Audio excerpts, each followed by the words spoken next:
the 2025 U.S. National Table Tennis Championships.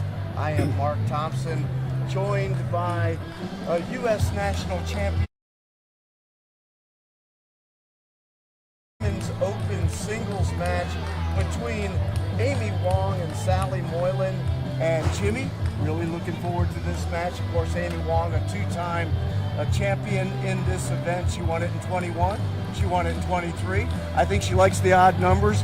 Will she win it in 2025? Well, that's a great question, Mark. It's great to be here with you, and we welcome everyone that's joined us for this live stream telecast for this women's singles final. Both of these athletes played right around the 2022-2023 range at the Nationals. Moyland defeated Wong in the semis of the National Championships there. Other than that match, Wong has really gotten the best of her in, quote, important matches. And an important match needs something like this, or a US Open or a big international tournament. That's what's important to these gals, because they've done it all. And so Wong has come out on top most of the time. That's been the kind of history between these two. Yeah, in 23, it was actually Amy Wong, 2023, Amy Wong who defeated Sally Moyland here at the U.S. National Championships. And the 22-year-old out of Sewell, New Jersey, was upset last year. I don't know if it's an upset in the sense of the quality of performance, but she was upset personally to lose to Hong Lin in Huntsville, Alabama in 2024. So she's looking for a little bit of personal revenge, perhaps, from that match. And she got destroyed in that match, and that was really the surprise, because Hong Lin's close to her level, but she really got handled quite easily, and that's what surprised everyone the most. The first point of the match does go to Amy Wong off the top of the net from Moyland and out.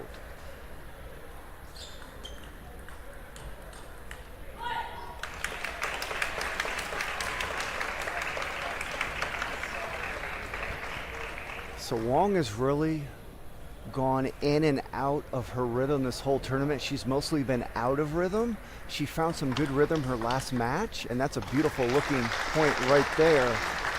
So that's been kind of her story this whole tournament. I don't expect her to play lights out from beginning to end, because she hasn't done it any time previously in this tournament. So Moyland, she's going to grind no matter how she's playing, and she's going to keep putting the ball on the table with heavy topspin opening. She's going to limit her unforced errors and really make life difficult for Wong. I really think this is going to be a more interesting match due to the fact that Wong really hasn't demonstrated she can play good the whole match. And Moyland is solid as a rock always.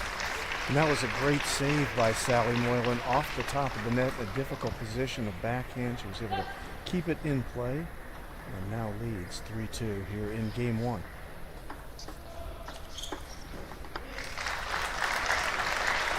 Those high arcing opening loops, you saw Wong do it there. She didn't want to do that.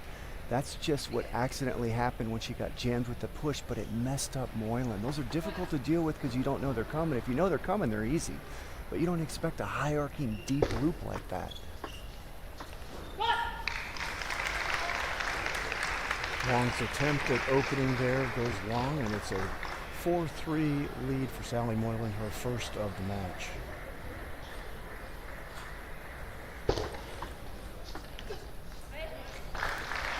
Both of these ladies have world-class backhands, so expect to see some great backhand play from both of them throughout this match.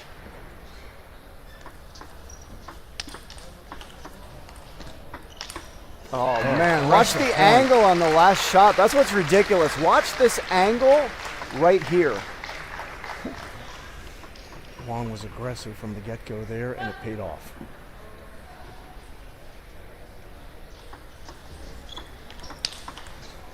Oh, that's a beautiful forehand by Moyland. That's not her forte necessarily. When you rip into her, and for her to cover that wide forehand, you know, I've told the viewers, Mark, each match she's done, she's not too far long removed from a knee surgery. That knocked her out 10 months to a year just in trying to be able to use it again. And then it takes a lot more time to try to get yourself back into playing shape. And here she is back into the women's final. She's had some trials and tribulations. For her to be back in the final, it shows a lot about her mental toughness. she's as mentally tough as anyone. On a table tennis table, even off the table, the way she's come back from that surgery. Certainly a fiery competitor, and that's something I've seen out of Amy Wong at this event, is that there's a little fire in Amy over the course of this event. She wants to win this women's title. Wong will fool people, a lot of people that don't know her well, and think that she shows that poker face all the time, that she maybe doesn't care quite as much as the people screaming, but no, she cares just as much. She just shows it in different ways. She wants it. She showed it when she lost last year in Huntsville. It showed how much it did mean to her, and I had a lot of respect for that as well.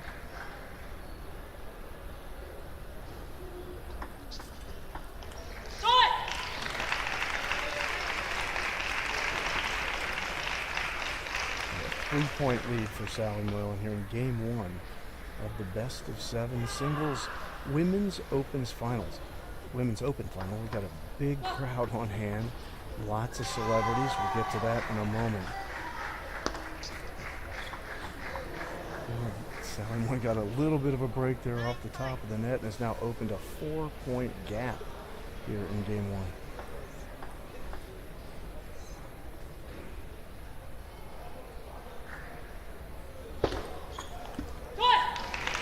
That was a frustration received there. That's a receive she'll almost never do, and she didn't really try to make that other than a small effort, so she's upset and conceded this game.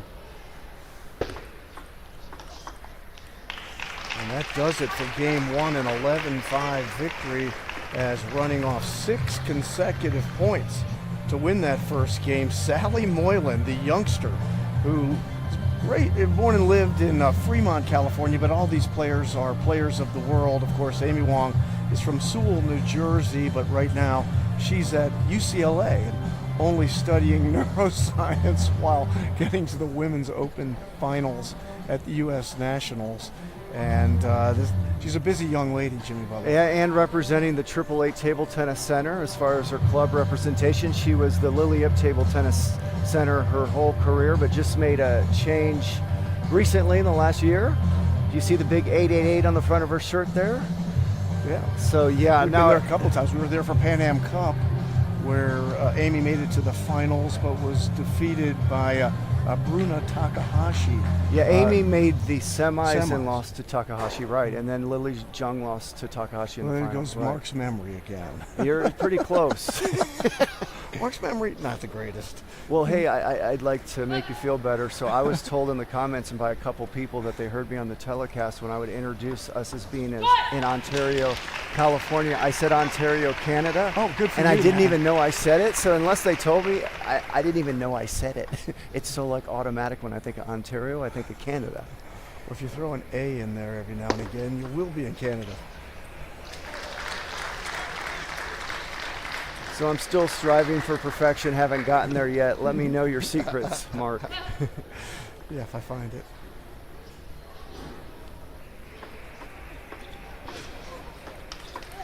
Oh, nice shot by Amy Wong. Powerful, deep into the court on the backhand side, off the top of the paddle of Sally Moyland, and out, and a 2-1 lead for the 22-year-old Amy Wong. Brilliant. You talk about the backhands of these players.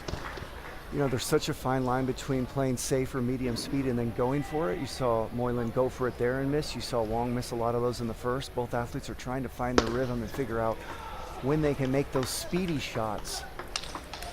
See, Wong did well there. She built the point up and then made the decision right on this last shot right there. That's the one she said, I'm going to try to finish the point. So both ladies kind of trying to get their rhythm, so to speak. I love the way Moyland played that first game. Just workmanlike, put the ball on the table early in the rally, the whole game. Oh, great save off the backhand by Sally Moyland. Started it fast and long off the serve, changed the position on the table, and then was able to save one off in the body, really, off the backhand. Brilliant shot. Well, Wong struggles when you change the pace on her and you start going high arcing, floating, no spin kind of stuff. And obviously Wong will make that most of the time, but she will miss them as well. And so if you can just extend the rally like Moyland's did the whole first game, just made Wong go into the third or fourth shot in every rally. That gives Moyland the best chance to win. Wong can rally with the best of them, but she doesn't like the change in pace and speed. That affects her more than maybe some other athletes because she's so good at speed, you almost have to figure that out or she's probably going to beat you.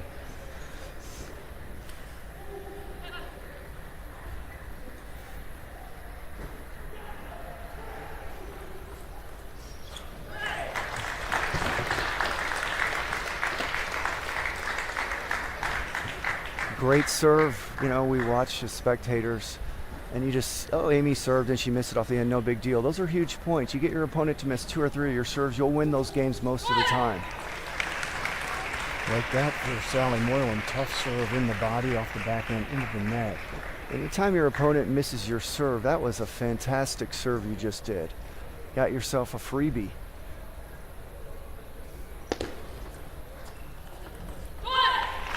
See that slow, high arcing opening by Moyland? Watch what happens to Wong. See? Look how it messed her up. You go faster into her, she's actually more comfortable than when you do that kind of shot. Those are not easy shots to adapt to. Great serve.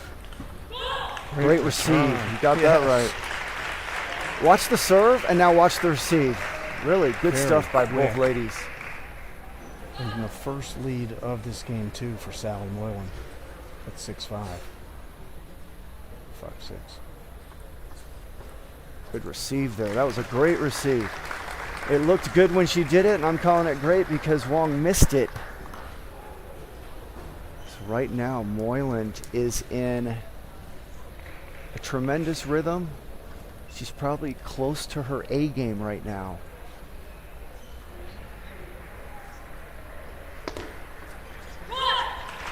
It's a good serve. Got her to blow it off the table. That's huge. I mean, this is a big-time game right now for Moyland. Wong came back down 2-0 in earlier rounds, but not against a player the caliber of Moyland. This is devastating as she goes down 2-0.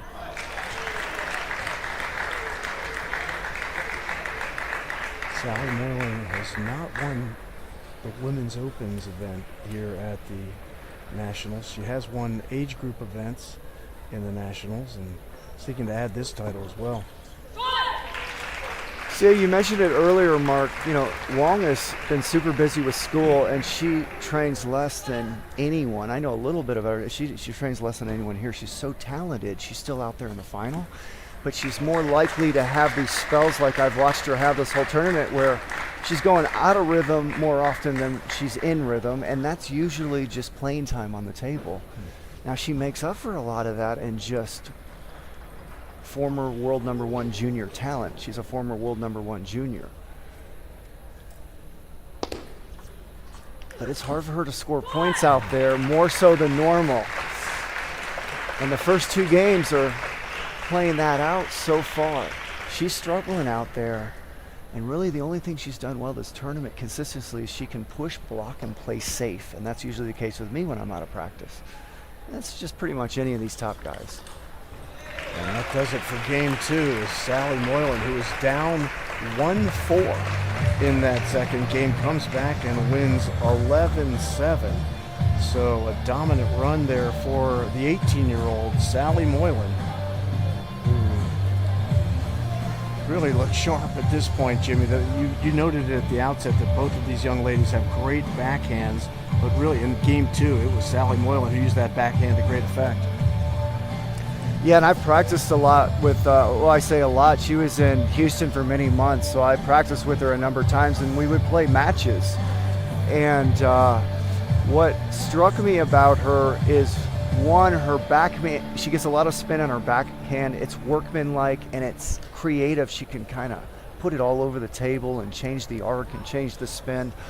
And that's difficult to deal with. And she is such a workhorse and she's so strong. Look at her legs. So she's got a lot of power in those legs. And she just kind of beats you down in workmanlike fashion, which is kind of what she's doing here. She's made some great shots, but so has Wong.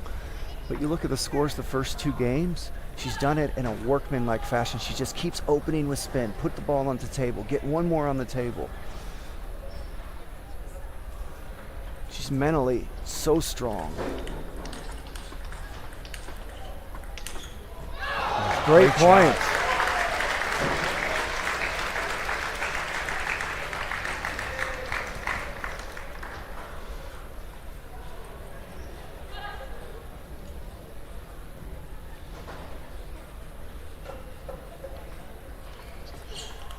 Oh, that was a great receive. Oh, watch the serve and then the receive. She got so much wrist on that. You could see her wrist just explode on that receive.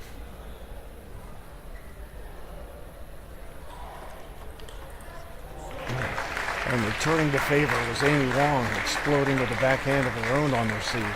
So that serve was high and slow. It had okay length, but it was high and slow. And that'll usually be trouble when you serve deep. They should be fast, low, and close to the end line.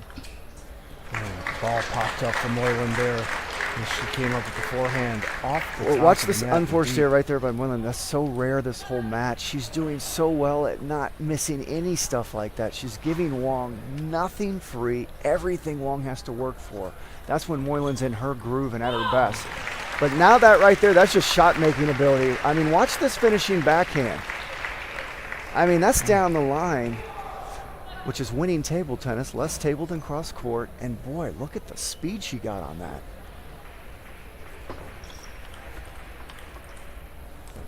Great start with the serve that time. First time we've seen an underspin. I think I had side spin on it as well. And a couple of good backhands by Amy Wong sets up. Well, I don't know if she's totally figured it out, but that speed Amy Wong played right there, that's the only speed she's been able to play the whole tournament. She goes faster than that. She misses too many. And she almost needs to just stick at that speed and try to grind it out that way, because when she goes faster, she has not proven up to this finals that she can make them with any kind of good percentage. And that's how she came back on the previous opponents down, as she just slowed down and played a more defensive style like that. Don't go faster than that. You're good at that. Make Moyland have to beat you with those kind of balls.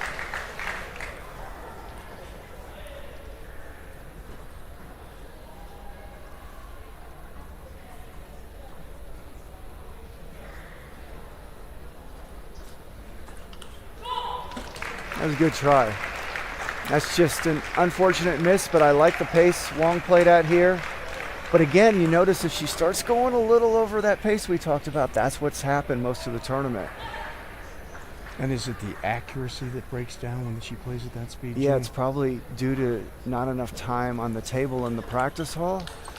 Usually means you just can't play the ball as fast. It is so hard to play with speed out there. It takes enormous amounts of practice. And that goes first when you're not at your peak level. For whatever reason, you could be sick, you could be coming off an injury, it could be not enough practice. There's so many ways that make you not what you want to be. Oh my goodness. Impressive point by Sally. That Moland. was unbelievable. Watch it again. Okay, that's one of the best backhand to backhand as far as speed and power I've ever seen Moyland do. I didn't even know she could do it like that. Her first lead of this game 3, up 2-0.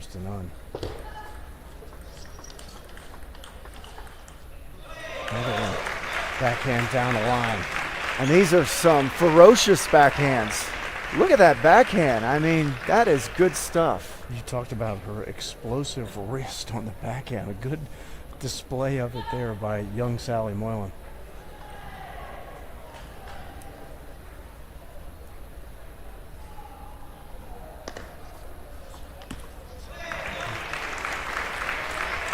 See, that's a normally easy shot for Wong, but it hasn't been easy this tournament.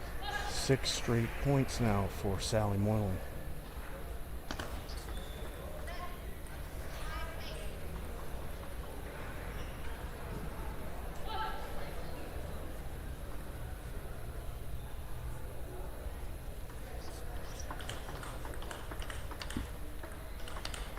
Oh, wow. That's great stuff. I mean, what a great get by Moyland to just really pressure that net ball and get that kind of force, and then Wong with the reaction.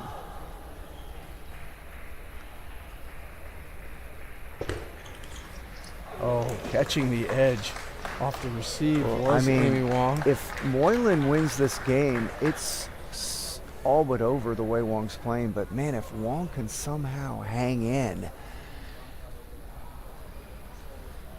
figure out a way to hang in there this game. Wow. Oh man. Okay, and that's like one of the turning points possibly of the match right there. Because Wong, normally that would be a 0.1 for Wong, and for Moyland to hang in there and make those kind of shots back, those are the kind of shots that help you win a Nationals for the first time. Oh, she had what she wanted there. I love the aggression. I love the decision. Wasn't able to make that one, but boy, she was there, and I love how she's going for this title. Huge point here for Amy Wong in particular.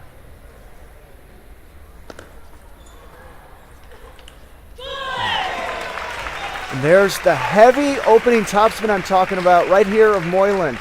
Look how spinny that ball is. Wong's used to playing with the best players in the world that have the most spin in the world, and you saw what that Moyland backhand opening did to her there. It's loaded. I used to play against it, and that's what impressed me so much about her, how much topspin she gets on her backhand.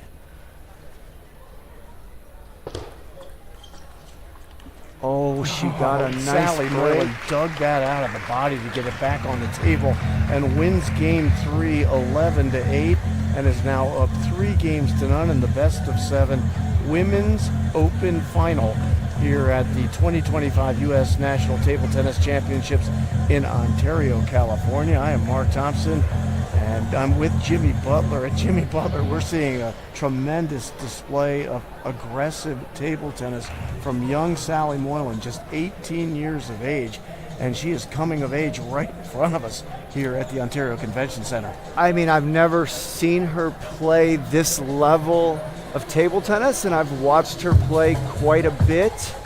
I'm even more stunned because she's doing this coming off a knee surgery not too long ago. And so I am never been more impressed with what I've seen in Sally Moyland. I mean, those first 3 games, she's making almost no unforced errors. She's making really good receives off the Wong serve, and Wong has strong serves. And her offense, her defense, everything's clicking. Can you name anything that you feel she's not doing well? Not from my eye. One thing I can tell she is doing well is standing her ground. You talk about her coming off her knee surgery, but Jimmy, you've also mentioned how solidly Sally Moyland is built. She stands her ground. She doesn't give anything away, and everything looks like it's attack forward. Everything is very aggressive off her paddle so far.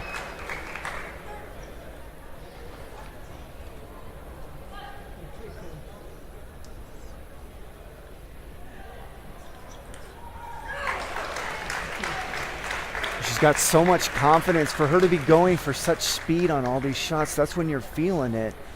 And it's putting so much pressure on Wong. Wong is not really finding it hard to find her groove because there's so much pressure on her. I mean, when you're not feeling it yourself like Wong, and you've got Moyland just coming at you like that, it's hard to ever find your rhythm. Putting so much pressure on Wong.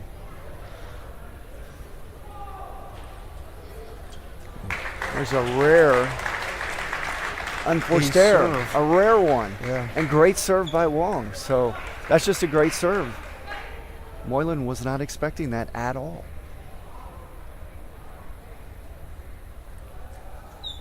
Did the same serve.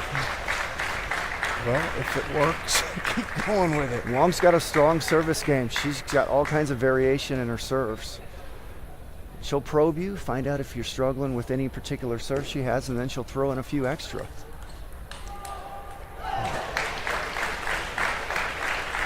Holding up a 4-1 lead is Amy Wong. She led 3-1 and 4-1, in game 2, and 3-1 in game 3, 4-1 again now here in game 4. But Moyland's been able to come back. This is the largest lead of the match for Amy Wong, 22 years of age, out of Sewell, New Jersey, coached by Corey Eider, trying to find some ground here, down 3 games to love in a best of 7. So we went back to the same serve. And that time she received the serve with her backhand. It was a good receive. She had to get back once she went way over to the forehand side to play the rest of that rally. So right now, Moyland's a little uncomfortable with that serve. Now she got her deep. Oh, wow. Great shot by Amy Wong. The ball was deep, but she was able to angle her body to get a powerful forehand and blow it by Moyland and open up a 6-point lead. And what you're noticing is Wong is much more relaxed now. She's down and out, 3-0. There's no pressure on her. She's such an interesting point. Yeah, that's what happens to most athletes when they get in a situation. I got nothing to lose. Just now I'm good. Yeah, see if you can get away all that butterflies and nerves that affect us all, sometimes knowingly and sometimes unknowingly. Oh, it's going to hit. It's going to hit. Oh, I thought it was going to hit. Don't have the depth perception back here. Boy, what a receive that was. So Wong is just swinging right now, and everything's going in. Oh, there's a swing. See, that's how she feels right now. She's just swinging. She's got a big smile on her face after that one.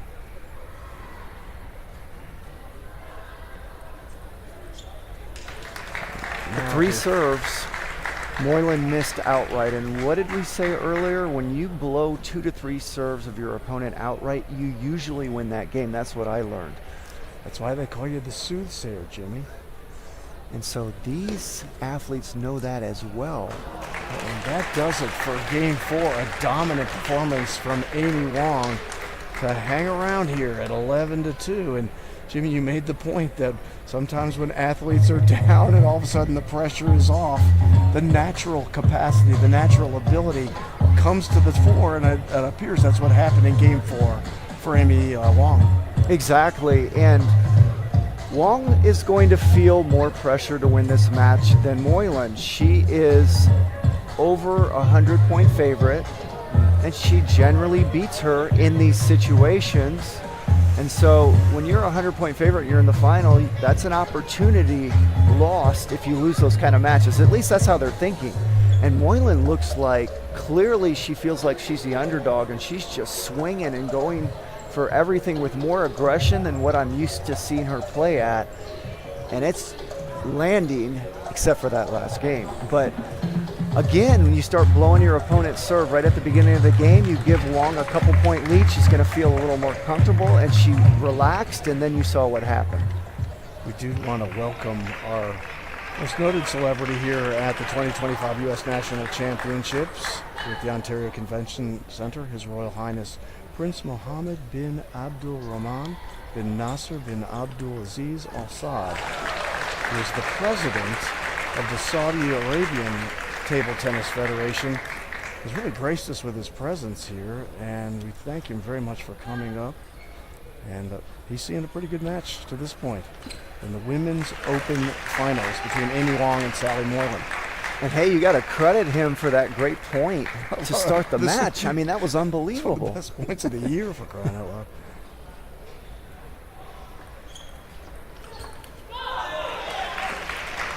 He and Mark Kaczynski, the men's national team coach for USA Table Tennis, an Olympic coach, played the first point of this event. It was a couple of rallies, and they were brilliant out there, actually. Mark Kaczynski, also an Olympic athlete, made the Olympic team. He's been in the finals of nationals. I've played him in the semis of the national championships in 2014. Those two big guys going at it right Yeah, there, the Jimmy. two tall guys playing each other. Not many balls past us.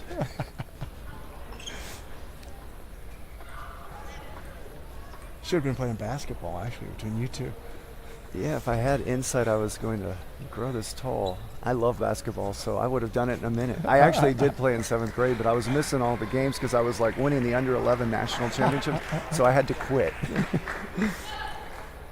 I was good in table tennis, not basketball. They made me quit the basketball.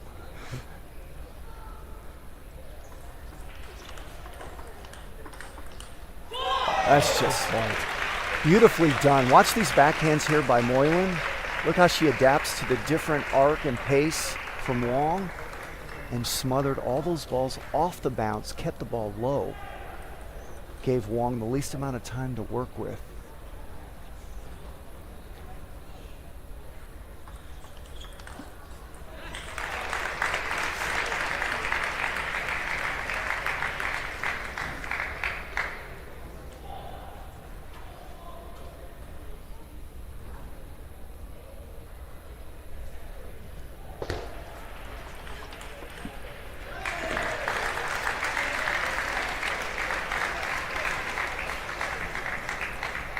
So this is the part of Wong's game I noticed she's improved this tournament, and I've never really seen her do it very well before, is when she's not finding her rhythm and not able to make her speed shots. She's willing to back off now and play a more defensive, safe game to give herself a chance that way. And she did it really well in the earlier rounds, and I'm noticing her doing it right now. She had that crazy last game where she got a lead and then swung and made stuff, but notice she's very controlled.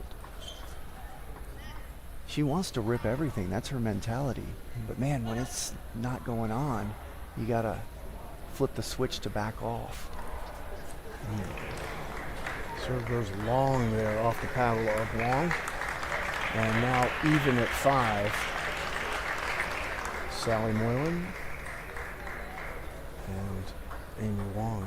Moyland going to the backhand serve here.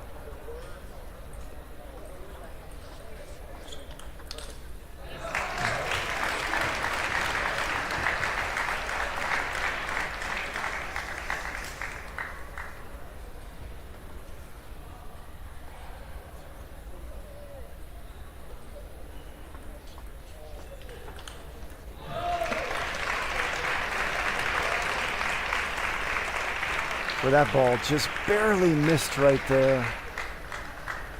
That is unfortunate for Wong because everything looks so good, and sometimes you play a ball like Wong did and it misses and you're telling yourself, how did that miss? It looked on.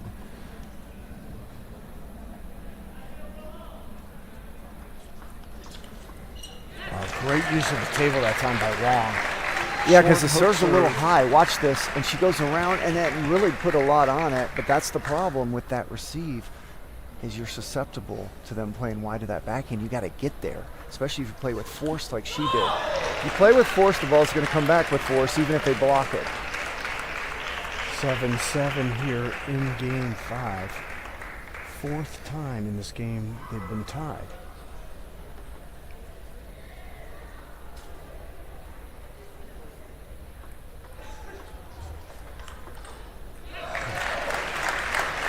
That's where Wong is so tough if she goes into this mode. Don't play faster than that. Right there. She can do that and not make many unforced errors.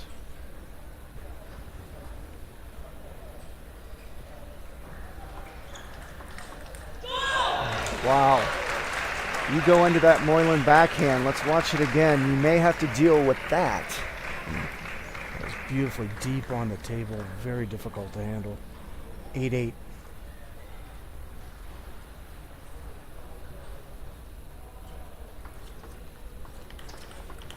Oh, wow. Again, you wonder how this forehand missed, but look at this shot right there by Moyland. Nice defense. And Wong's balls here just a millimeter off. That's usually the difference between having a good day and a bad day. It's like a millimeter. And it causes Amy Wong to take a timeout. First lead of game 5 for young Sally Moyland. At 9-8 here in game 5. Up 3 games to 1. She won game 1 11-5. 11-9 in game 2. 11-8 in game 3. Wong dominated game 4 at 11-2. And here, Wong has had the advantage through game 5, but now Sally Moyland picks it up late. It's a point I really haven't addressed yet, or really the pressure that's on Sally Moyland as a first time. She's been to the finals before, but really, you know, the first time coming of age in front of a big crowd, but she's not showing any nerves at all, Jimmy. She seems very comfortable in this circumstance, playing at this level with this many people observing the match. You know, I like to say whatever intensity and effort it took to get the lead Moyland has, she's going to need that same effort or maybe a little extra to finish Wong. And here's an opportunity right here to finish this match. And now, match point, a couple of them for Sally Moyland.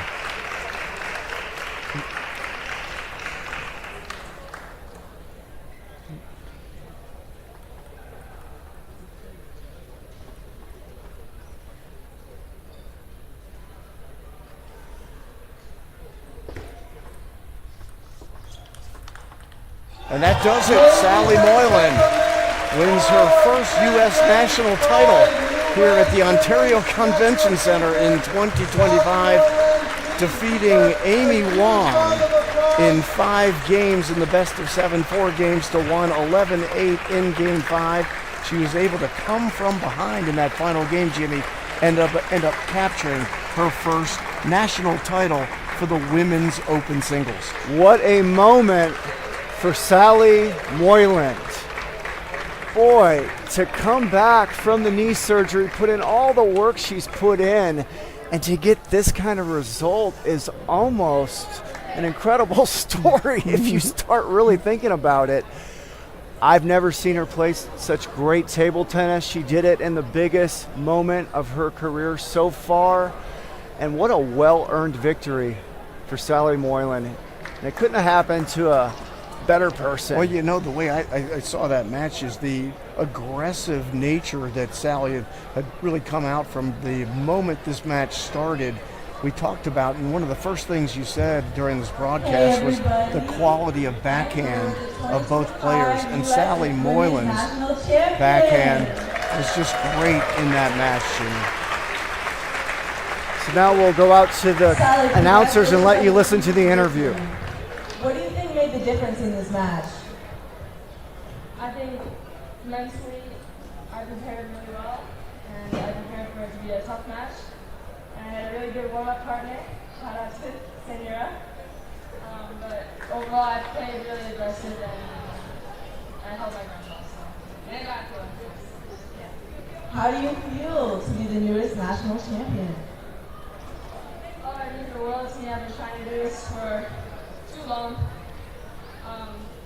But to be able to overcome injury and basically achieve my goal this tournament, I'm really happy.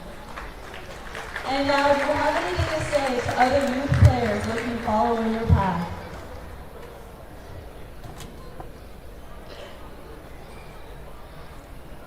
The work you need to put in is more than you think you need to. And time flies by really fast, so treasure it every time you get to train. Thank you so much. Wow, what words of wisdom from Sally Moyland. That was impressive. Comes right out with the, it takes a lot more than you think to get here. And I love the fact that she treasures the moments where you're training, because I think there's no substitute. Jimmy, you and I have talked about this at length. There's no substitute to just loving the game. When you love coming out, whether it's practice, a match, a big match like this one, you just love playing table tennis. It makes all the difference in the world. And that's coming from a person that had her training taken away from her for almost a year because she had that knee surgery still. So she has probably a bigger appreciation because of that. Whereas a lot of athletes are like, treasure it, I just want to break. They are now handing out the Outstanding Official Award. That's going to May Wong, one of the many great officials that we have with us here at the U.S. National Championships in Ontario, California. And it's one of the kind of unsung heroes of an event like this. The referee crew, the umpire crew, and all of the work that they put in to make sure that the matches are played fairly and within the rules of table tennis.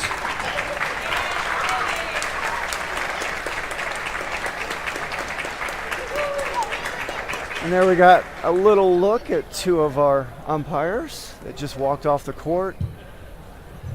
Now another May special Wong, moment we have the coming outstanding up. official, of course. Please The officials welcome in that Patty first match in the women's Martinez-Wasserman and finals James Khan to were present the Anand awards for our Guan and outstanding Michael para Wong table served tennis as the athletes. officials in those. As we now have Patty Martinez coming out on the court.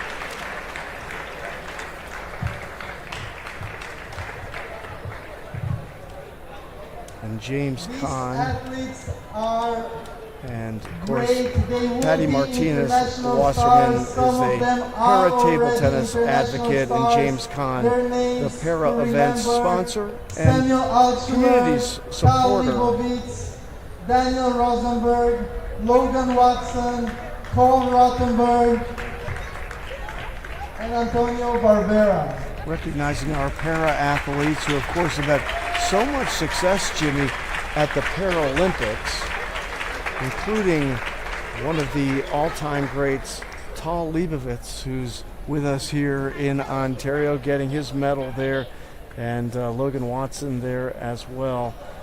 These guys train regularly at the para training center that we have in Charlotte, North Carolina, at the United States Performance Center, led by Vlad Farkas there, and they've done a great job playing in international competition.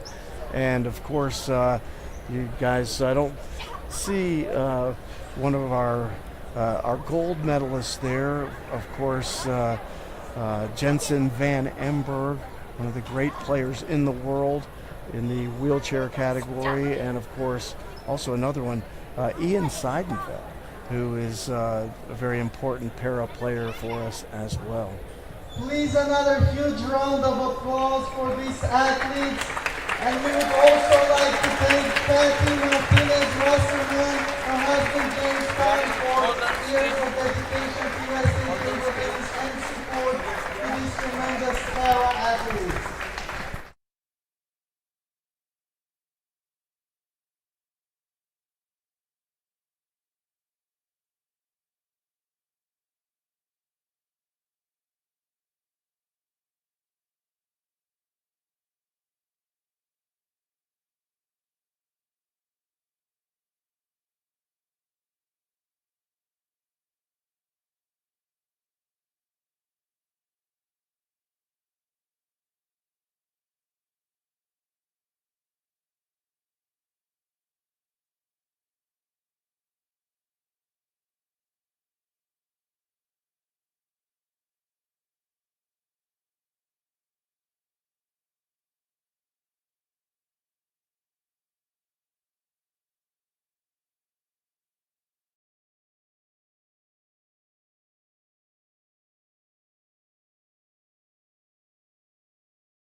And welcome. We are here at the 2025 U.S. National Table Tennis Championship for the final event in the men's open singles.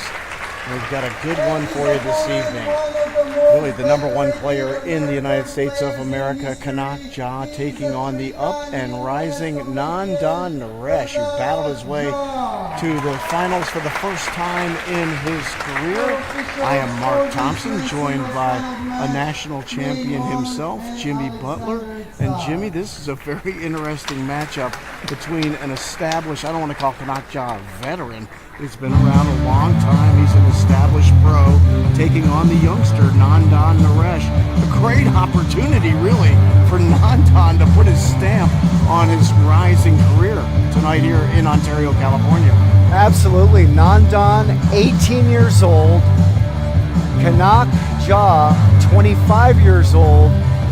Here's a little stat that a lot of people aren't necessarily aware of about Kanak. He has not lost to another American athlete in over 8 years. That's unheard of.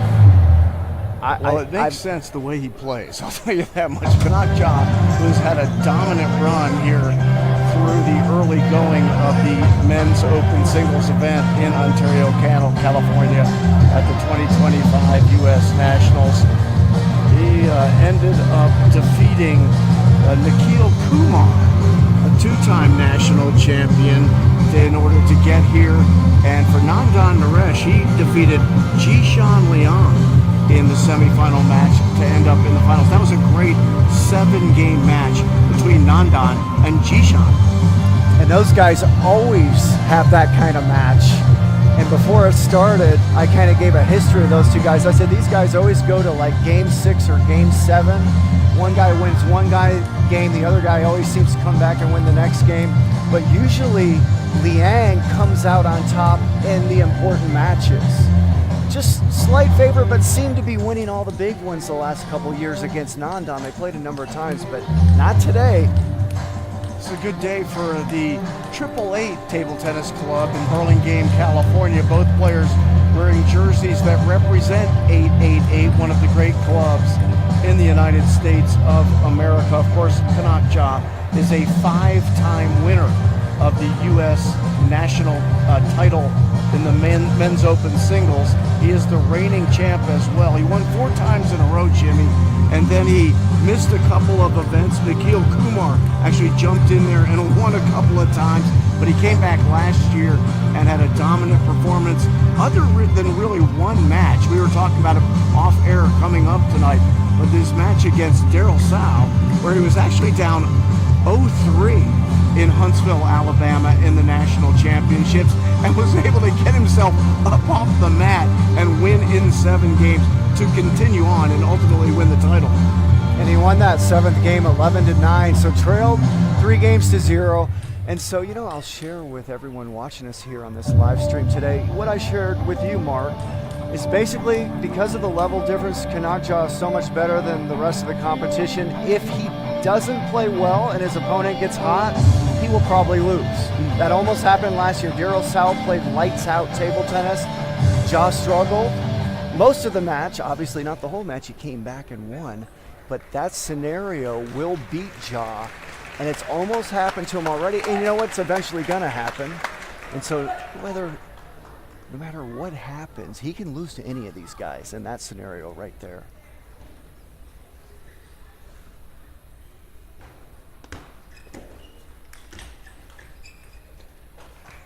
Takes the first point of the match. In a brown jersey to start. We see him time to time change jerseys throughout the course of a match. Serve from Nandan Naresh, and he reaches out over the table as the receive by kind of popped up a little bit, and 1-1 here in game 1. Naresh's serves were the difference in the semifinals. Got him so many points. You saw pop that up. Nice backhand on the third ball by That super high toss serve, and was able to take that third ball and bury it down the line. Well, Naresh has come out swinging these first 3 points. You see that miss, the swing he did?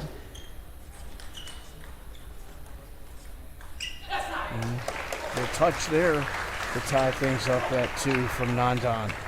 Had to reach down below the top of the table. With backhand back up and Ja into the net. 2-2.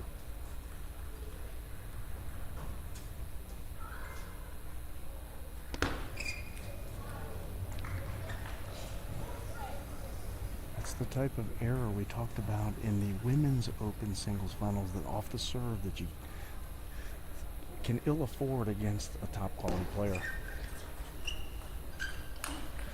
But what Naresh is doing is he's going for a lot of aggression on his serve. He's actually taking more risk than normal. He served deep twice there, because everyone knows Ja's short game is really strong, and his forehand flick is money. He almost never misses them, and he can create a lot of power with his forehand flick. So he tried to jam him twice there with deep serves to try to keep him honest from jumping in on that short serve. He saved the net there. Wow, that's just too good if you're Ja. He saved the net in there and then had these finishes right there. I mean, Naresh, what else can you do at that point? That was some great table tennis, both guys.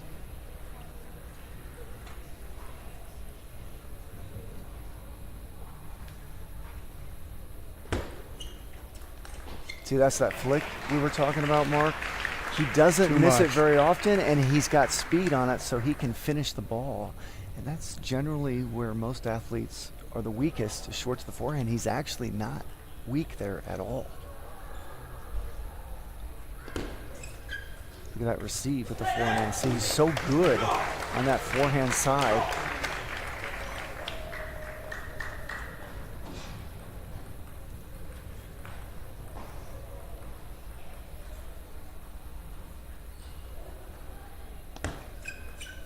He's going really aggressive on his serve. There's another deep one. Trying to back Ja off from smothering his short serves. But he's missed one and struggled with that one. He'll get another try. A great receive. Wow. Great reaction. Watch the receive by Ja right there. I mean, that's about as good as you can get, but what a cut by Naresh off a great receive.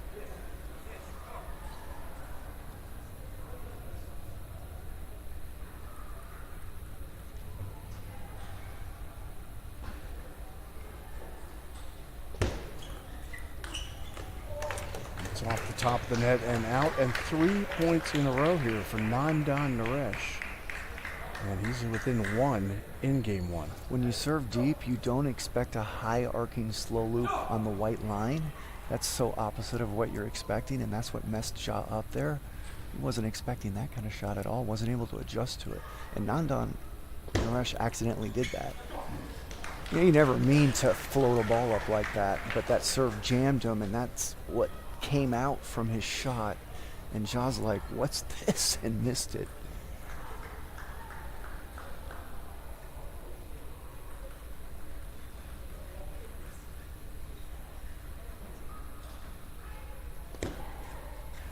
Great serve, but didn't capitalize. Wow.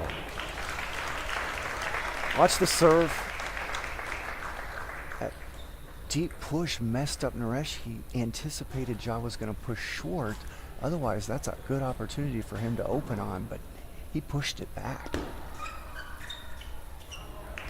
Very spinny serve that time by Nandan Naresh, but Ja was able to get it back, and burying it in the net is Nandan. And now at 9-5 and the serve, the reigning U.S. national champion, Kanak Ja.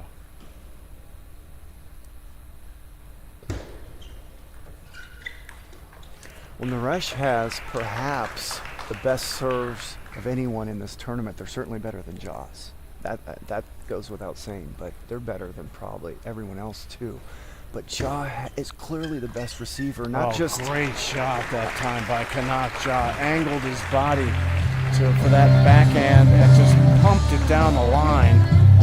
And an 11-5 victory in game 1 for Kanak Ja, who will go over to his corner and talk with his personal coach, York Bitsagayo. The two conversation, and I think Kanak is going to change jerseys as is his want. He goes through all the color schemes when he's playing, and he's a guy that really does play with that energy and drive. One of the elements that is evident as Ja is changing shirts is Kanak Ja has a different body style than we used to see him years ago when he was kind of a, what you would call a very talented athlete, but kind of undersized. You don't feel that way anymore with Kanak Ja. Very solid. He's worked himself into great condition. He really has. He hit the weight room a lot the last year and a half.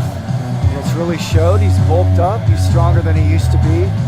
And I think he really found his perfect tournament weight, because ever since he added some muscle, he started playing better.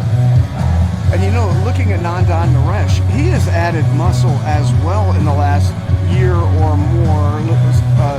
He, of course, is a tall young man and kind of rangy and lanky, but you look at him, he's actually starting to fill out as an 18-year-old. He is. He was thinner than that. He has my build. I was born that way and have that kind of build. I like to joke to my friends, say I have to lift weights just to look normal. I'm not getting big. It doesn't happen. But you're right. He's put on some muscle as well. And you know, it's the thin guys that put on muscle get a much bigger advantage than someone that's already pretty strong. Like you tell Sally Moyland to put on muscle, not going to be maybe much of a difference. She's already got a lot of them. It's interesting because it is true in hockey. You'll have guys that are big naturally that you'll kind of discourage from putting on that type of weight. You actually try to do the opposite. Oh, such a good receive on a good serve. Let's see if we watch that again. Let's see if the AI cameras, here we go. Look at that receive. And that was a good serve, and that's what I was saying before John won the first game. His receives are so good. They're like world top 20 good. He's currently ranked 29 in the world. He was once ranked number 18 in the world. That's the highest world ranking he's achieved thus far. And he makes the receive game look easy. He reads spin better than anyone I know. And he's also... You know, Nandan, I looked at it today, is ranked 126, and you think, you know, who's going to represent the United States of America just down the road in Los Angeles in the Olympics. And Nandan must, somewhere in his mind, have that type of position in mind. You better believe it. These guys swing for the fences.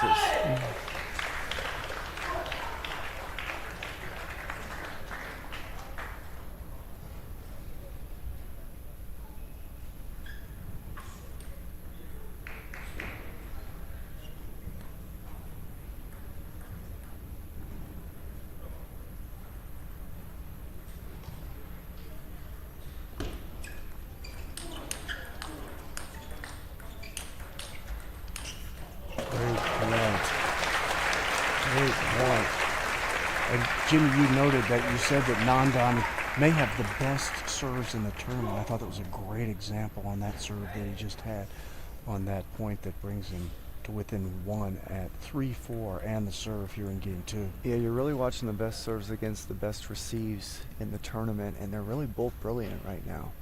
But the receiver guy's winning because he's neutralizing the great serve of Naresh. Another good point. It's like a heavyweight bout on that one right there. Two guys slugging it away. And Ja comes out, now leading 5-3, and will take the serve. This is where Ja amazes me. He makes the game look so easy. Look at that speed coming at him, and he just handles it with relative ease.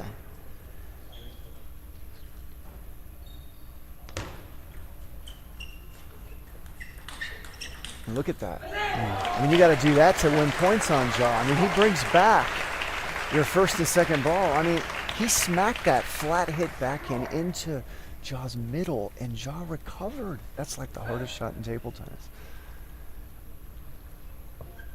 Great point there, though, for Naresh to win it. My goodness.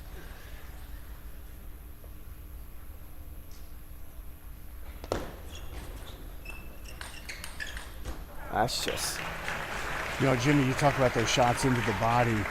In Paris, Kanak Ja made it to the round of 16. He played Fan Zhendong at that and could hit so many good shots into Fan Zhendong's body. It was just stupid. And he just was somehow able to dig them out of his body and make these great returns on it. And Ja perhaps learning that from one of the all-time greats in Fan Zhendong. That was a great match in Paris between Ja and Fan Zhendong, as now Ja opens up a 3-point lead here in game 2. and that was a round of 16 match. So Ja made the round of 16 in the Olympics. He made the quarterfinals of the World Championships in 2021. That's what he's done so far in his career. He's been as high as number 18 in the world. I do remember him winning the Pan Am Cup at 888 this year. That my memory still has in it. Yeah, just did that within the last 6 months. Beat Eugene Wong from Canada in the finals. He's around a world top 80 player right now. It was 7 games. Eugene, man, one of the most underestimated athletes, I think, in the history of all sport.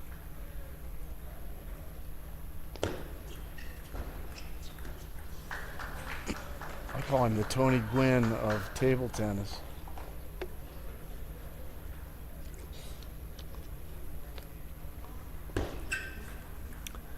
So what you're watching right now is Ja is shutting down Naresh, not letting him comfortable and figure out how to really do anything. All in the first 2 points of the rally like that. Oh, great shot by Nandan Naresh after a couple of against the grain side swipes by Ja.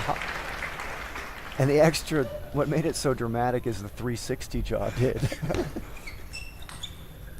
If that does it for game 2, it's 11-5 victory. So a couple of 11-5 victories here in the first 2 games played in this best of 7 match between Kanak Ja and Nandan Naresh. And you know, it's interesting because Ja, it does have interesting. He feels like he's a very stoic type guy, but he has kind of a playful personality, and it does come out from time to time, particularly in matches where I think he feels very comfortable.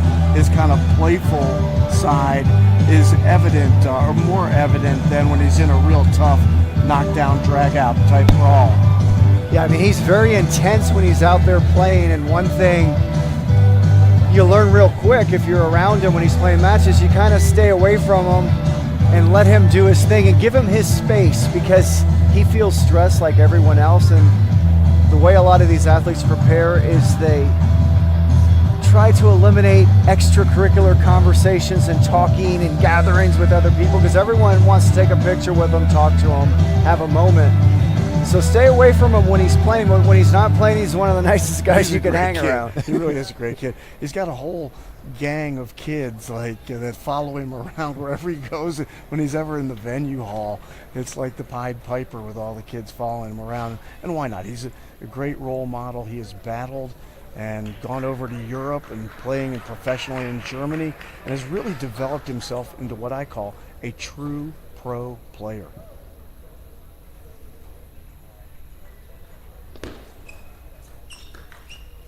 Good little flick there by Nandan Naresh to take his first lead of the match here in game 3.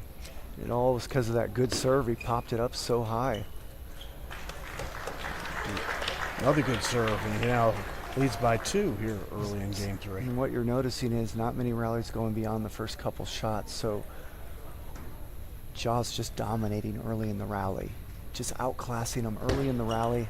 See, that kind of stuff's happening a lot, and that's why Ja's literally dominating in all aspects of the game the first couple shots of the rally. And he did that in his previous match too, against Sean Jung.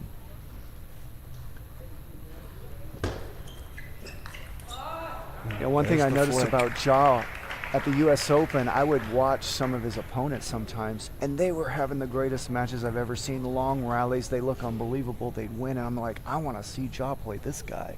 This could be a close match. And then Ja just totally shuts him down. The guy can't do anything. The same guy that was ripping 5-6 balls in a row never can get in a rally with Ja. He just shuts you down early in the point because he's that good. Now 3 in a row for Kanak. Ja has him with his first lead here in game 3. And I should say that's when he's in a good rhythm. He's in a good rhythm right now. This is not Ja playing average right now or below average. He's well above average right now. And look at these shots. Good rally that time. A couple of really nice blocked backhands by Kanak Ja with power.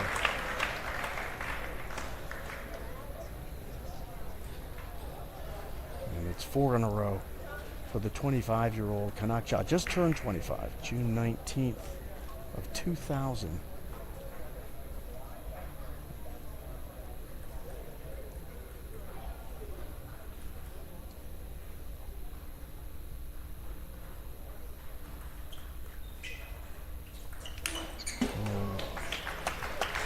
Nandan stepping up at the side of the table. Wasn't going to blow that one.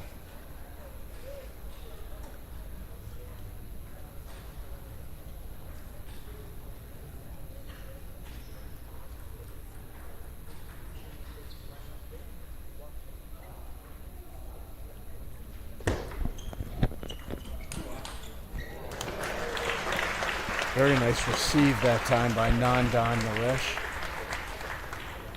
Started a point where he was able to be aggressive and Ja into the net. We're tied again in this one. It's time at 4. Let's watch the serve of Naresh and the receive of Ja. See what they line up. Wow. Second backhand in the sequence that time by Ja. Watch Off this the defense. receive. Gosh, that's a great defensive shot Tremendous. there. There was Quick so much power. speed on that shot. He just sat there and took it.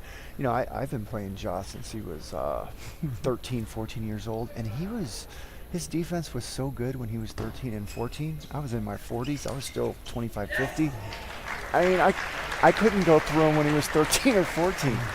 Now imagine him now. So look at that shot he took from Naresh. I mean, that's how good his defense is.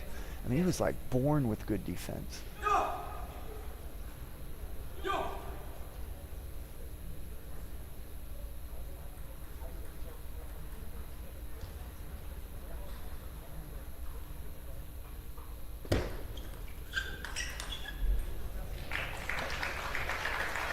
Watch the top spin of Ja here on the forehand.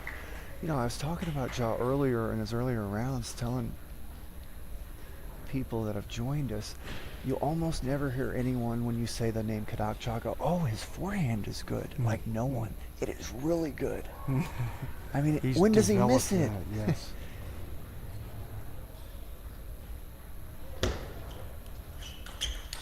I mean, that was a nasty receive. Look at he takes all that stuff. Watch this. Watch this receive. That's nasty. You talk about his forehand. It's so evident when we're watching from behind. The vertical leg drive that Kanak Ja has when he hits a forehand is so impressive. It's the same thing you see out of the Chinese players as they play from the ground up. It creates so much power.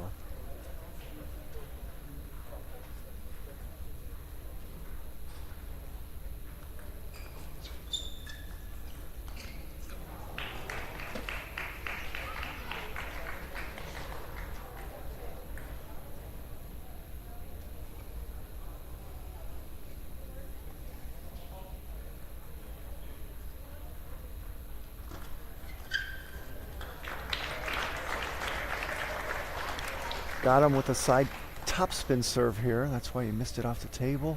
Great decision there by Naresh, who's trying to hang around and just find a way to win a game. That's all you're thinking if you're him right now. You're under immense pressure.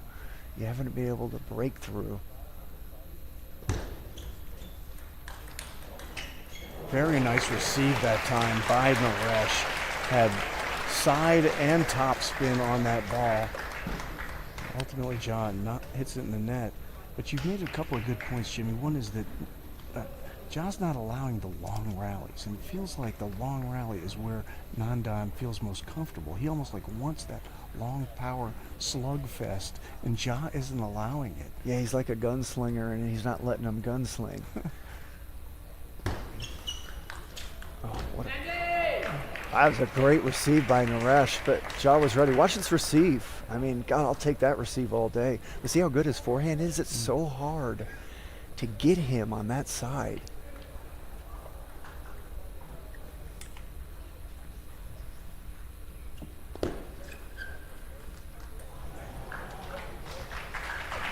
There's another great receive. Watch him cut that ball right off the bounce. Loaded.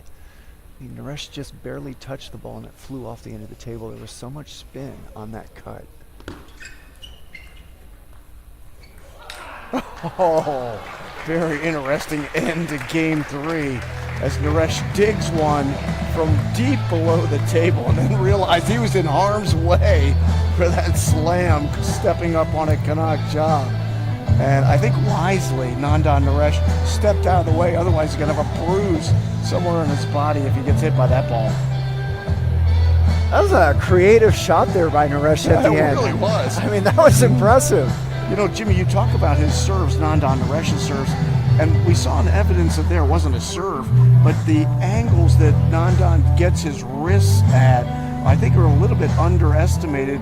That great athletes, I think oftentimes skill guys, one thing you see, a common trait, very flexible wrists. And if Nandan has one physical trait that really stands out to me, he's got great, you know, in hockey we'd call it great hands, but it's really wrists is what it is. The way your wrist is able to angle as you play the sport makes a huge difference. And today's game is so advanced, you literally need to be good at all different angles. Straight looping, inside looping, outside looping. You really need to almost try to master all the different angles because the game's so advanced and everyone's so good in so many different ways now. You almost have to kind of learn everything, and that's one thing I've talked about with Ja and Sally Moyland and Lily Jung is they're 3 of our greatest athletes we have, and Lily and Kanak are like, you know, mini international stars when you make the top 30 in the world. That's pretty impressive. But they do the same serves all match. So notice Ja, he's going to serve. That was a straight. Wow, what a point.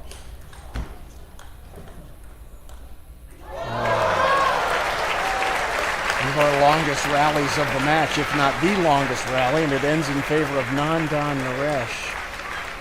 I think Nandan feels very comfortable when the rallies go up to 6 or 7 different shots. So Ja serves this serve right here almost the whole match. That's a pendulum serve. He doesn't have any other variation. Literally none other. So he has a lot of room for improvement in that area that could really up him internationally if he figures that out because he's so good at everything else. Tried the hook serve that time, and it's into the net in a 2-0 lead here early in game 4. And so that's what the I mean. youngster, You need to Naresh. try to learn everything. Now, Naresh can do all kinds of different serves. If you watch him, he's now gone to a pendulum. He can do a hook. He can do a reverse pendulum. And his largest lead of the match here for Nandan Naresh at 3-0.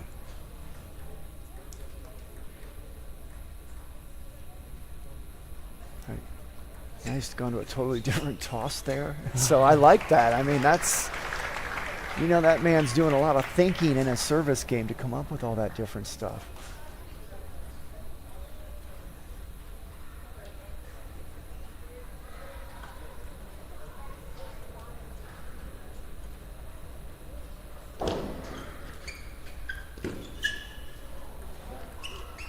Oh, beautiful.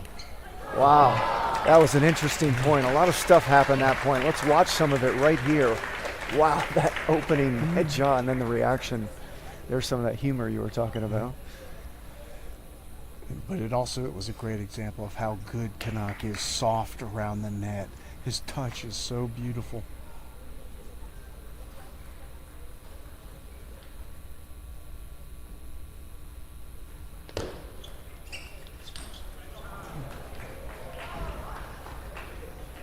That's a rare, erratic mistake. Naresh used to do that a lot more, and I've been so impressed with him this whole tournament where he now stays within himself like he's never demonstrated previously and doesn't really do hardly any of those kind of shots anymore. Because that was just a giveaway. I'm not sure what that was.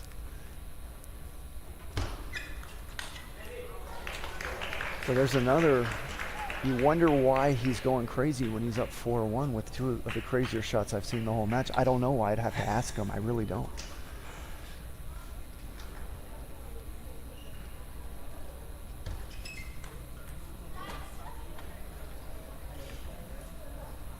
You heard Kanak say there, good service. I think it was the let service, actually.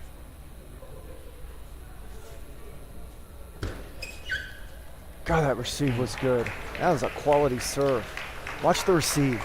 Watch him jump on it. Kept it really low. Short to the weakest point of the table for all athletes. Short to their forehand. I mean, he just did it perfectly.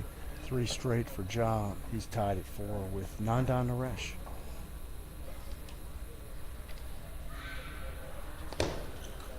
Oh, nice receive that time by Nandan. Deep onto the table, and Kanak moving left to right, unable to get to the ball. Naresh taking a page out of the job book. Says, hey, I can do that myself sometimes.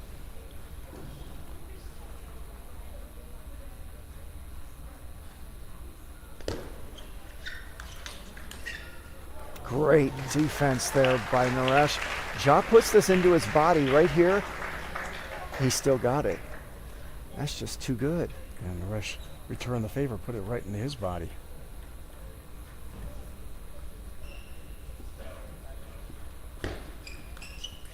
Nice serve. Another 3-point lead for young Nandan Naresh. Kanak Ja seeking to win his 6th U.S. national title in the men's open singles, but Nandan not making it easy here. Great shot by Nandan Naresh. Tremendous touch down the line. And it looked like Ja might have slipped just a little bit with that left foot, unable to push off and get to it deep in the corner. But tremendous placement there from Nandan for his first 4-point lead of the match.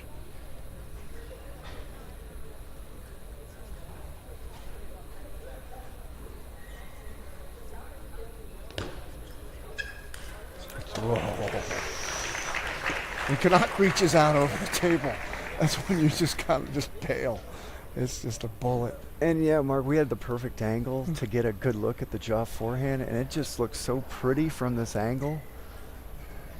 Just you could see everything, including Jimmy, the ball coming right at us. You're going to have to correct me here if I'm wrong, but by my math, I know that's trouble right there when I start talking about math, but I've got 3 players with 5 U.S. national championships: Dan C. Miller, Sean O'Neill, and David Zhuang.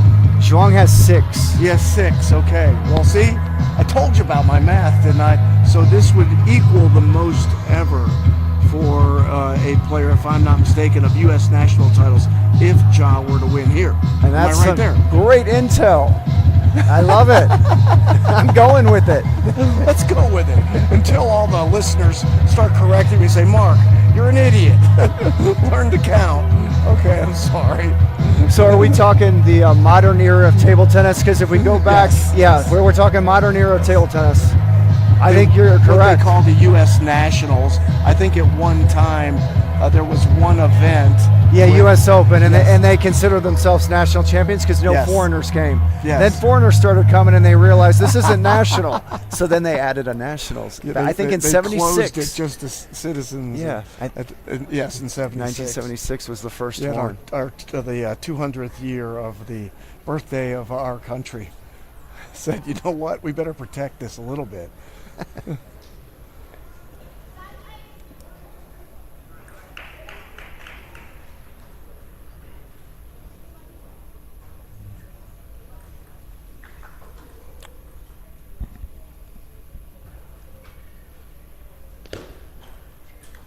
Oh, what a receive.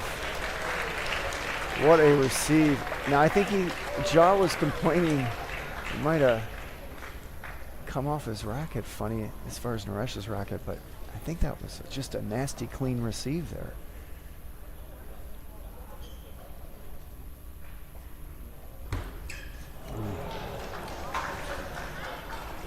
See, he's going for extra mustard on his serves because he has to, so we've seen him miss a couple, but he's won a lot of points off them too. So he's got to go for that.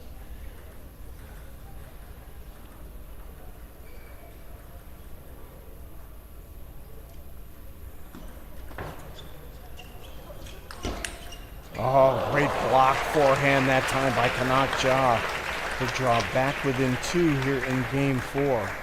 And the serve.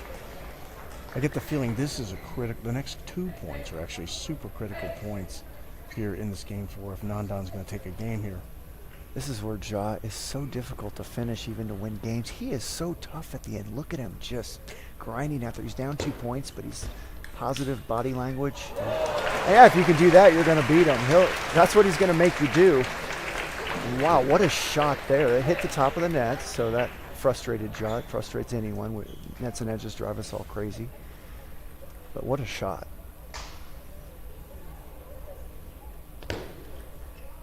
Another net. And that Oh, there's a was net let serve. Okay, yes. I didn't see the net serve, and here it is right there. Boy, I didn't see it there either. It didn't look like it. Because that net shakes a little when they hit the ground with their feet. That might have been what the umpire saw. Might have fooled them. Oh, almost a great block back that time by Nandan, but it goes off the top of the net long. And within 2 now at 8-10 is Ja.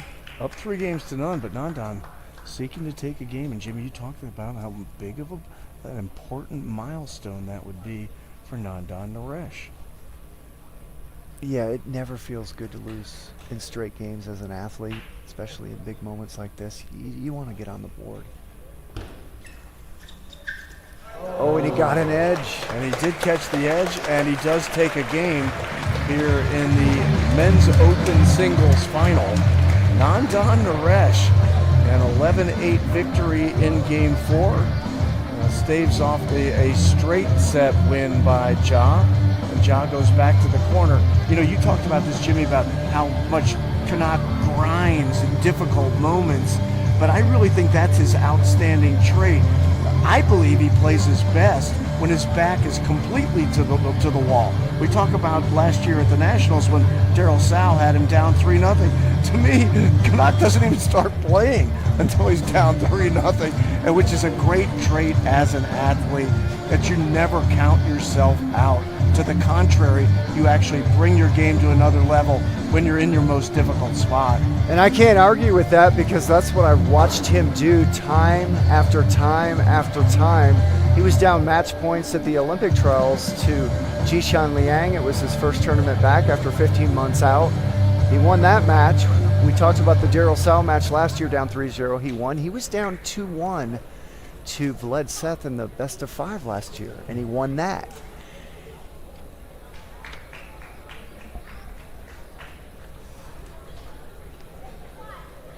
Ed had a really nice run in this national tournament as well. He looked great as a young up-and-coming player as well.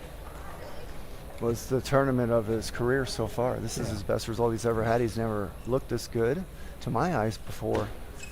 And he just won a game in the final. So this has already been a super success for him. Now he's going for, the miracle.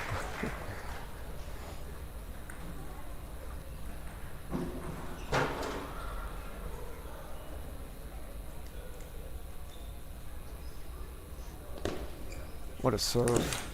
Oh, that serve was so good. Great serve. It popped, and the receive by Ja pops up high, and Nandan makes him pay. It's up 2-0 here in game 5.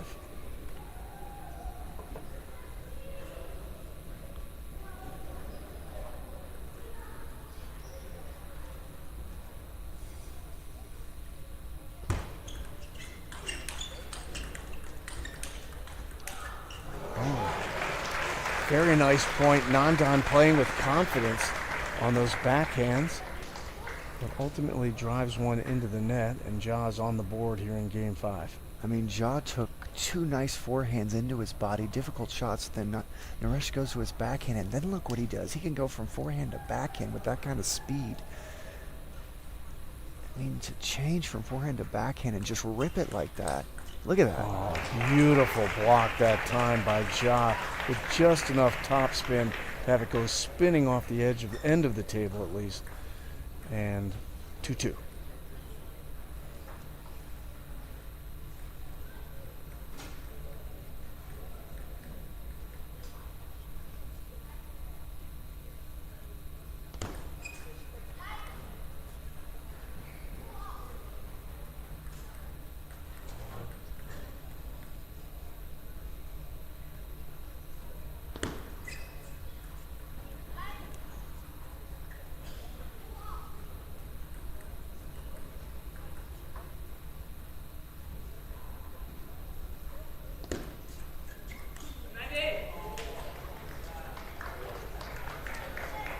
First lead of Game 5 for the reigning U.S. National Champion, Kanak Ja.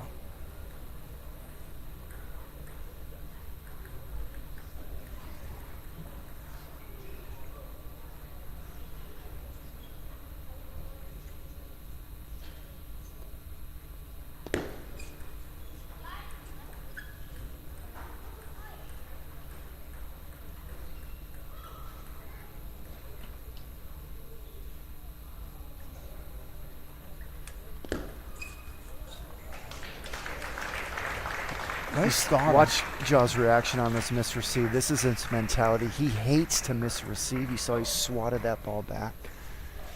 Particularly that type, Jimmy, because that's his bread and butter, is that little soft receive that would have been very short to the forehand side. Difficult ball for Nandan to get, but it hits the net, and we're at 3-3.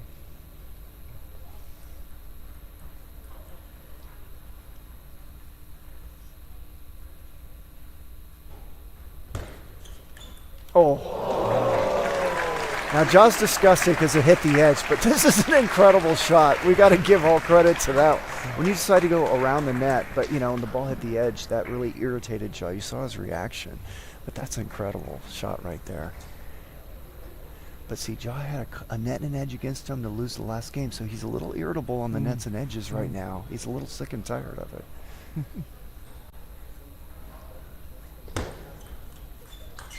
Oh, such a good receive.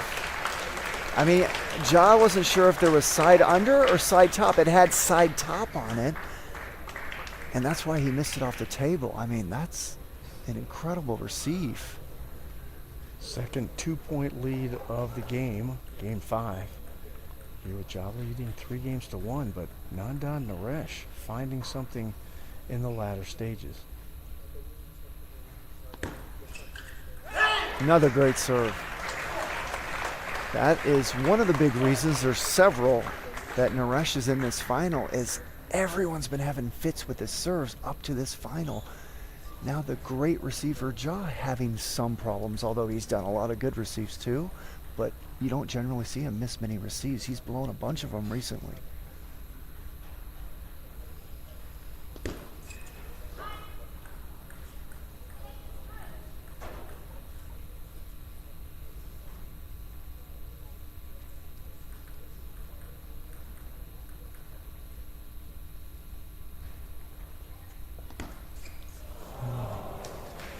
That is the third missed serve of the match for Nandan Naresh.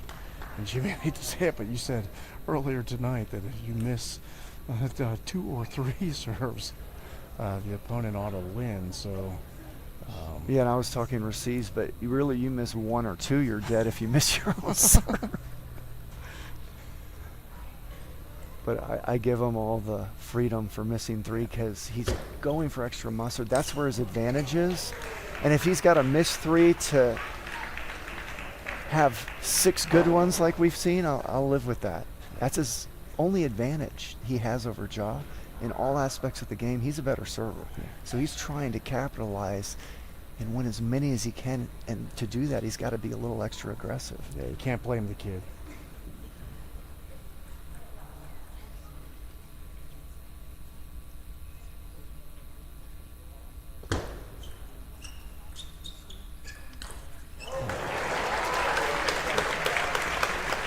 One of the rare misses on the forehand flick by Ja as he stepped out over the table, but drove it into the net and trails by 2.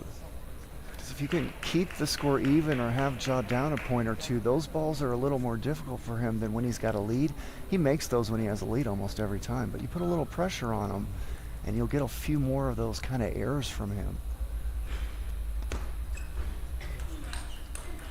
A couple of really nice backhands by Nandan into the body on the second one, and Ja goes long.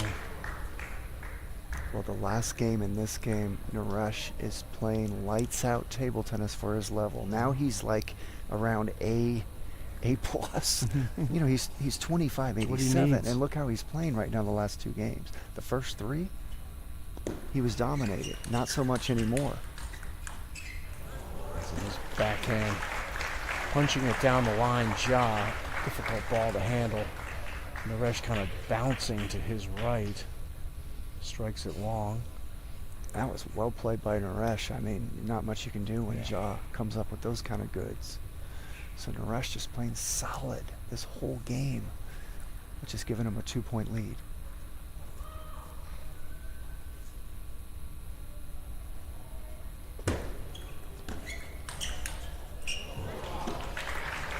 Ja's happy about that point right there. You could tell by the celebration after a powerful forehand loop. Very difficult to handle. Goes long off the paddle of Naresh, and within one here in Game 5. And Is the Ja reigning champ. always gets a little extra happy when it's because of his serve. So he got Naresh to pop that up. He doesn't get a lot of free stuff off his serve. That's not his strength. So he's thrilled anytime he can get his opponent to struggle with his serve. Easiest way to win a point, especially when it's close. Got another one. Okay, so two, and he's got the fist up. So two really good serves to tie this game up at 8 apiece.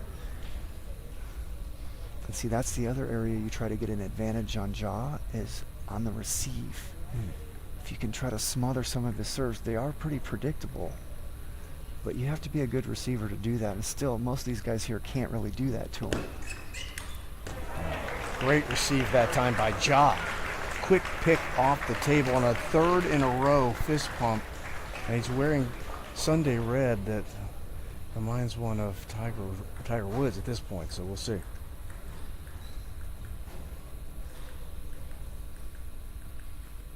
Naresh badly needs like a serve winner right here. Oh. Great play by Ja on the fourth ball, and 4 times in a row now he gives the fist pump, this time with the left hand, and now with match point, a couple of them, Kanak Ja. And that's the forehand I'm talking about. Look at that get by Ja. No one ever really talks about, oh, Ja, man, he can really save balls on his forehand. He's done it the whole match.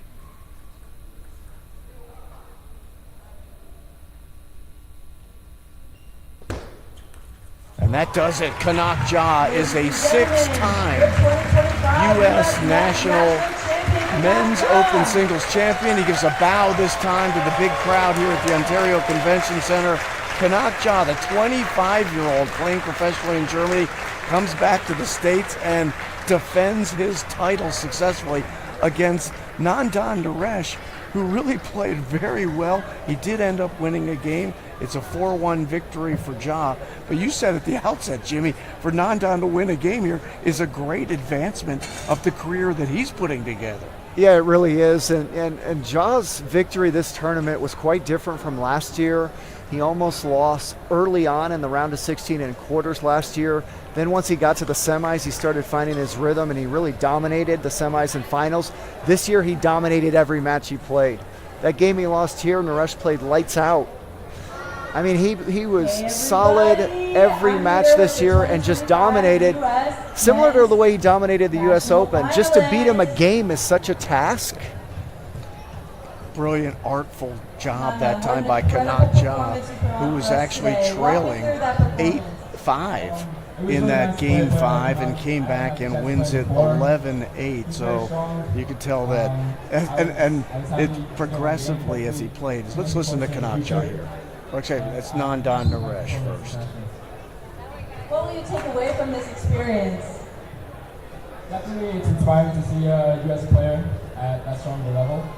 And it was just really cool to play him. I've been watching him since I was young. And finally get to play him, it just warmed my heart. Thank you so much, Nandan. Nandan Naresh, the 18-year-old For our champion. from Lisle, Illinois. Congratulations, Kanak, you've done it Well again. represented here in the 6 finals out of the field. men's open singles. It feels absolutely amazing. I mean, I think some people here, they think it's like, it's a breeze for me to come here and win it, but actually it's not. It's difficult, and I don't know how long my career is, but every time I win a national championship, I appreciate it so much. It really means the world. You've been a dominant force in American table tennis for years. What continues to drive you at this stage in your career?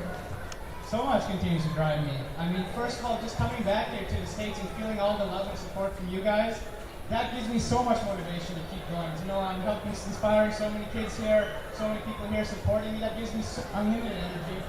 Now I'm 25 years old. I think the next 10 years are really an amazing time for me. I'm slowly developing more and more, maturing more and more, and you guys are going to see me for a long time. You had a lot of eyes on you tonight, from young players to fans from around the world. What message do you have for them?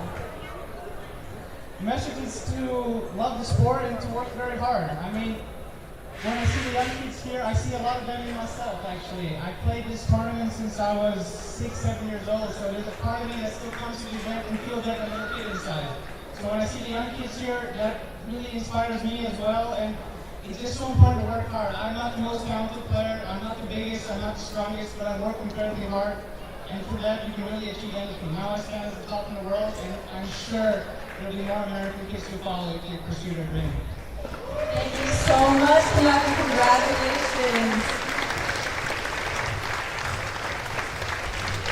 Thank you to Melanie Griffith for handling that interview with Kanak Ja, the 6-time U.S. national champion now, after what was an 11-5, 11-5, 11-7, 8-11, 11-8 victory.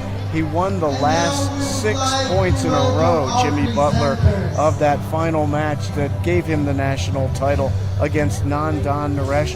And he said some very interesting things in the post-game interview, including the fact that he's going to play for at least 10 more years. So I'm interested to see whether he can rack up 16 U.S. national titles and just put that question, put Mark's math to bed completely forever and ever on end. Yeah, that was an interesting interview. So he plans on being around for many years to come. And I see him eventually breaking the top 10 in the world with his mindset. As long as he keeps playing, I mean, he is just so good in all aspects of the game that it's difficult to see him really moving down very much. I only see him moving up.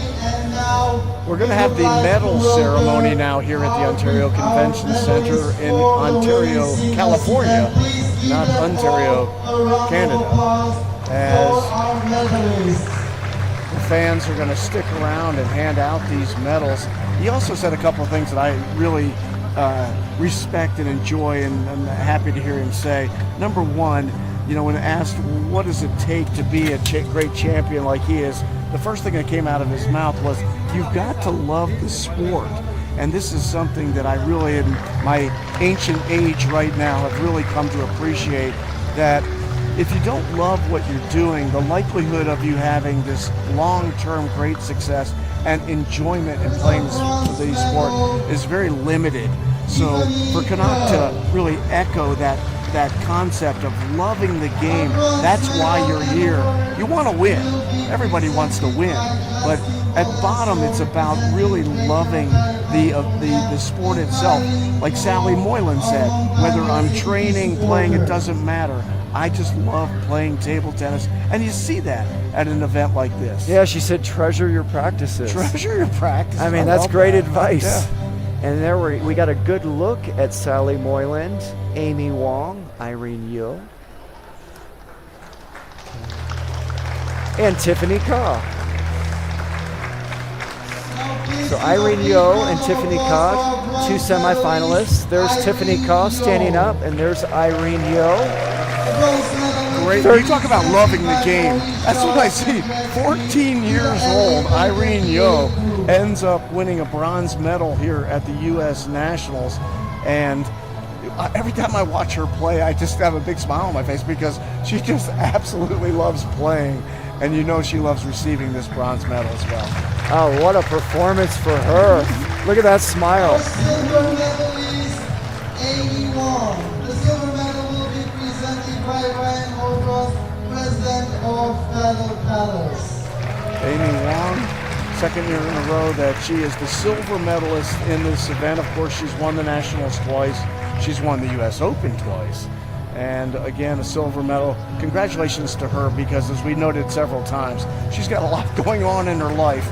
And to get to the finals in an event like this on your talent really alone is a tremendous progress, tremendous event.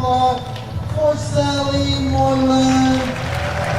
Now Sally Moyland, the 2025 U.S. National Champion in the Women's Open event. Presented by Mrs. Linda Sheen, board member of Sheen Family Foundation.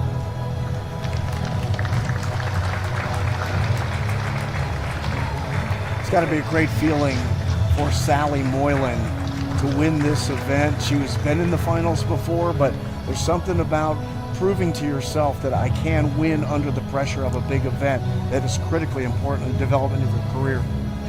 The first national title I won, I was afraid I was going to wake up and it wasn't real. It felt like a dream. That's how much I wanted it and how shocked I was to win it. That was back in 1990. How about the next morning, Jimmy? How do you feel the next morning after next morning, the night of celebration? I wasn't sure it actually happened. I honestly thought, I hope I'm not having a dream and I wake up from it.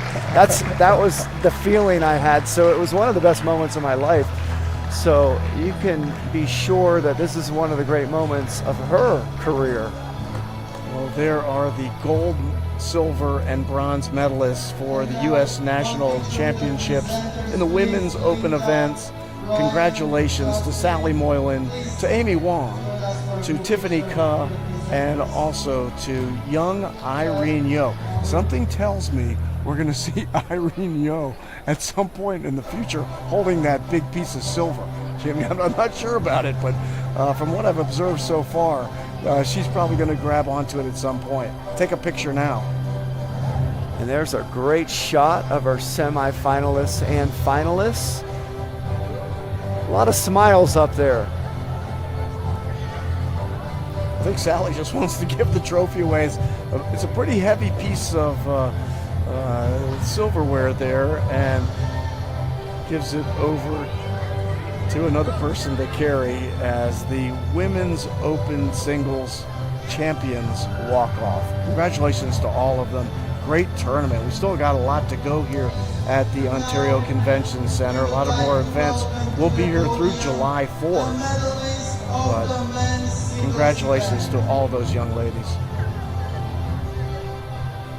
Now we'll get the medal presentation for the Men's Open Singles event. Won, of course, by now 6-time champion Kanak, and Nandan Naresh will be the silver medalist, and of course Sean Zhang and Jishan Liang will get bronze medals.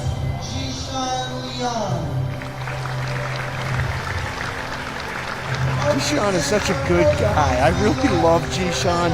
Plays from the left side. He's another true pro when I watch him play. He's a guy that has a great attitude, and he's one of those players, even in defeat, keeps the right attitude. It's something I think the young kids can look at, that you still can, not come out ultimately successful and still have composure and class in the way you handle it. Yes, super guy. His wife's a super guy. Hong Lin won it last year. She's you hang around player. either one of them. They're so kind and loving and pleasant to be around, and so classy out on the table.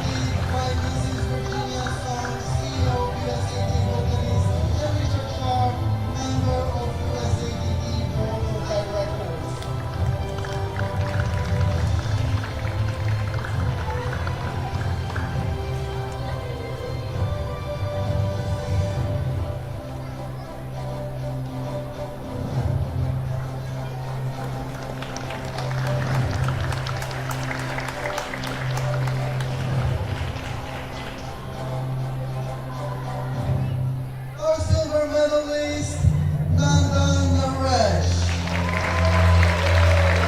I think overall, Nandan's got to look at this as a successful tournament to get to the finals, to win a game against a true professional in Kanak and play really well and exhibit some of the strong points of his game, particularly his serving capacity during that match against Kanak.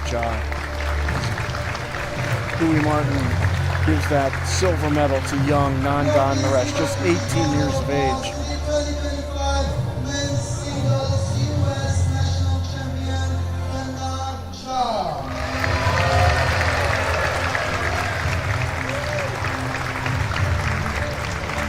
true champion that he is, Joss celebrates with all the other players here and the fans.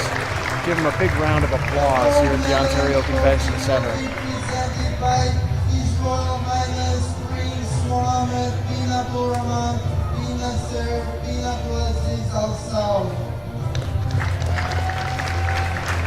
We want to thank His Royal Highness Prince Mohammed bin Abdulrahman bin Nasser bin Abdulaziz Al Saud for coming to the event today and presenting the gold medal to Kanak Cha and the big piece of hardware that he gets to handle now for what is the 6th time for Kanak Cha. And if my math is right, we all know it's probably not. He now is tied for the most U.S. National Championship along with David Zhuang. Both of them have 6. Talk about Dan Seemiller winning that event, this event 5 times. Sean O'Neill 5 times as well. I think one Jimmy Butler actually won it 4 times, if I'm not mistaken. You might have to get in next year, Jimmy. See if you can rack up a couple of more of these trophies. I tell people when I'm over 80, I'm going to be at my best in life. That'll be my peak. So you may see That's me what again. I'm waiting for too. I'm pretty close, but it might be. I've just gotten started. My career has only begun. I think I'm going to wait for over 85, or maybe they'll add an over 90 if I'm still around. Let's all take a group picture. Sally, Irene, Tiffany, Amy, please come back for a group picture. We're going to get all of the champions here together in front of the podium and take a group picture at the Ontario Convention Center. 3rd time we've been here. We've been twice before for the US Open. And this, of course, the US Nationals. We haven't been in Ontario, California in the summertime. We usually come here in December when it's extremely pleasant, although it's actually quite beautiful here in what is the Inland Empire in the Los Angeles area, right on the edge of the Mojave Desert. It's warm, but it's not too terrible, is the way I like to say it. Very nice. But wear sunblock around here, Jimmy Butler, that's for sure. That's my recommendation. My sunblock is this convention center. I'm in it every day, all day. Yes. And thank you, Jimmy Butler, for all you've done in your commentating. I know you come to all of these events. I think you enjoy the camaraderie and going out and playing, but it is still asking a lot for you to come to these events and serve as a commentator. So on behalf of USA Table Tennis, I want to thank you for coming out and doing it, man. Oh, well, thank you. And actually, it's a joy and pleasure to be here. And it's all, I have the same feeling Kanak Cha has when he did the interview. I've been playing this tournament since 1976, basically. And so this is almost like a family reunion coming to this event and the US Open. Those are 2 very special tournaments in this country. And the US Open was special internationally since the 80s. We used to have some of the biggest tournaments in the world at our USATT US Opens. Yeah, you go back and look at the names of the people that played in the tournament. You'd love to get it back to that level where it attracts, you know, the top players in the world. And I think it will. And well, we've got the Las Vegas, WTT Las Vegas Smash coming up. So we've already got the best players in the world coming to a tournament in this country. And the US Open was once like that as well. In the 80s and 90s, they offered some of the most prize money in the world, and it attracted the best players in the world. And we want to thank everybody for watching and listening to tonight's event. Brought to you live from the Ontario Convention Center in Ontario, California. Congratulations to all of our winners, and particularly Kanak Cha, and also to Sally Moyland capturing the men's open singles and the women's open singles respectively. And Jimmy, you may have some closing remarks as well, or maybe not. My closing remark is thank you everyone for joining us throughout the last few days and watching this live stream telecast of the men's and women's semis and finals. And thank you, Mark, once again for joining me. My pleasure. Love talking with you. Love being around you with the table tennis. Tremendous knowledge, a lot of fun, and I look forward to doing it again. Thank you very much, everybody. Thank you for listening and watching tonight. Have a great night, everybody. This is coming to you live, Mark Thompson and Jimmy Butler from the Ontario Convention Center in Ontario, California.